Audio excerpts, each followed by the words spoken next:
Netaji, Fidel Castro, Lenin, மாவோன்னு உலகத்தில் எத்தனையோ புரட்சியாளர்கள் இருக்காங்க. அதே மாதிரி Mahatma Gandhi, Nelson Mandela, Nehru, Abraham லிங்கன்ட்டு உலக புகழ் பெற்ற தலைவர்களும் நிறைய பேர் இருக்காங்க. இவங்க எல்லாரும் அவங்களோட நாட்டிலேயோ அல்லது அவங்களோட கொள்கையை ஃபாலோ பண்ணுறவங்களாலேயோ மட்டும்தான் கொண்டாடப்படுறாங்க. ஆனால் சேக்வாரா மட்டும்தான் அமெரிக்காவில் இருந்து ஆஸ்திரேலியா வர, பணக்கார நாடுகளில் தொடங்கி ஏழை நாடுகள் வர எல்லாராலையும் கொண்டாடப்படுறாரு. உலகமே இந்த அளவு சேக்வாராவை கொண்டாட அப்படி அவர் என்னதான் செஞ்சாரு? அதை பற்றி இந்த வீடியோவில் சுருக்கமாக பார்க்கலாம் வாங்க.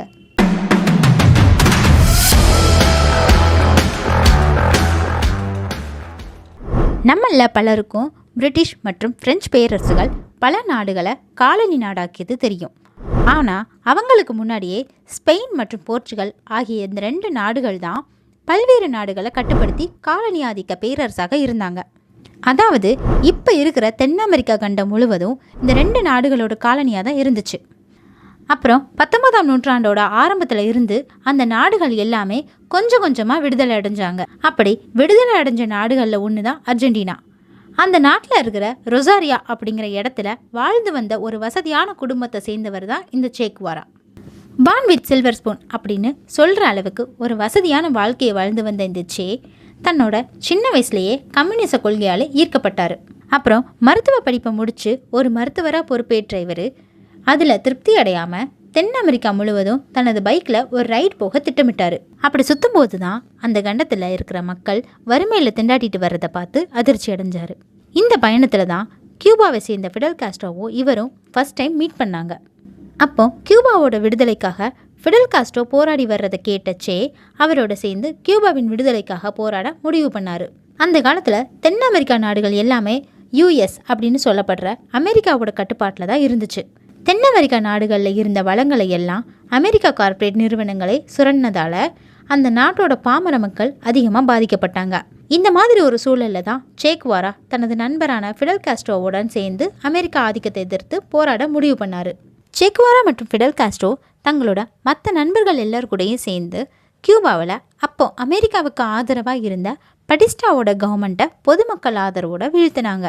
அதுக்கப்புறம் ஃபிடல் காஸ்ட்ரோ கியூபாவோட அதிபராக பதவியேற்க சே தன்னோட 31வது வயசுலேயே அந்த நாட்டோட தேசிய வங்கியின் தலைவராகவும் அமைச்சராகவும் பொறுப்பேற்றார்.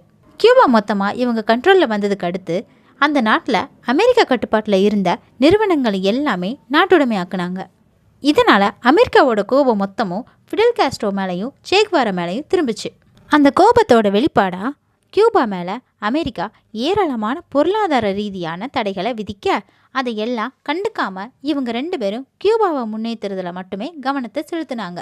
சேக்வாரா பல்வேறு நாடுகளுக்கு போய் தங்களோட நாட்டுக்கு ஆதரவு கேட்டார். அப்படி அவர் இந்தியாவுக்கு வந்து நம்ம முன்னாள் பிரதமர் நேருவையும் சந்தித்து பேசியிருக்காரு.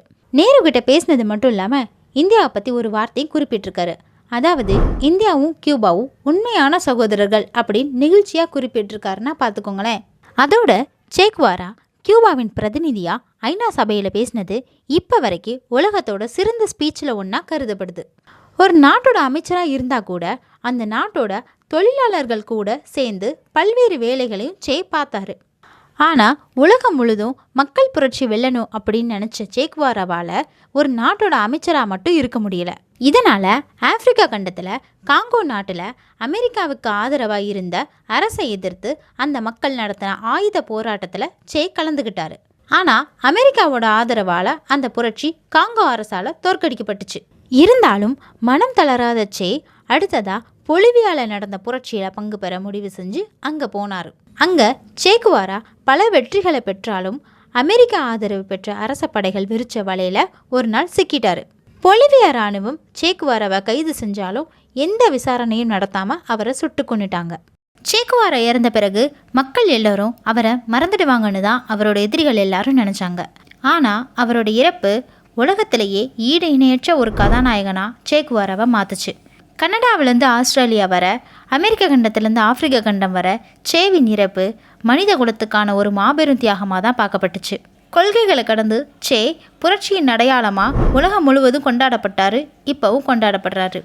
அர்ஜென்டினாவில் பிறந்த சேக்வாரா கியூபாவோட விடுதலைக்காக போராடி அந்த நாட்டோட அமைச்சராகவே ஆனார். அவர் நினச்சிருந்தா அந்த நாட்டில் தன்னோட மனைவி பிள்ளைங்களோடையும் சகல வசதிகளோடையும் வாழ்ந்திருக்கலாம். ஆனால் தன்னோட காதலை விட்டுட்டு குடும்பத்தை விட்டுட்டு நல்ல வசதியான வாழ்க்கையை விட்டுட்டு காங்கோ பொலிவியா மக்களுக்காக காடுகளில் தங்கி கிடைச்சதை சாப்பிட்டுட்டு எந்தவித தன்னலமும் இல்லாமல் போராடி அந்த மக்களுக்காகவே தன்னோட உயிரையும் கொடுத்துருக்காரு. இப்படிப்பட்ட சேக்குவாரா உலக நாயகனானது ஆச்சரியமில்லை தானே? இப்படிப்பட்ட உலக நாயகன் சேக்குவாரா பற்றி உங்களோட கருத்துக்களை கமெண்ட்டில் சொல்லுங்கள். இதுபோல் வீடியோக்களை தொடர்ந்து தெரிஞ்சுக்க நம்ம சேனலுக்கு தொடர்ந்து சப்போர்ட் பண்ணுங்கள். நன்றி.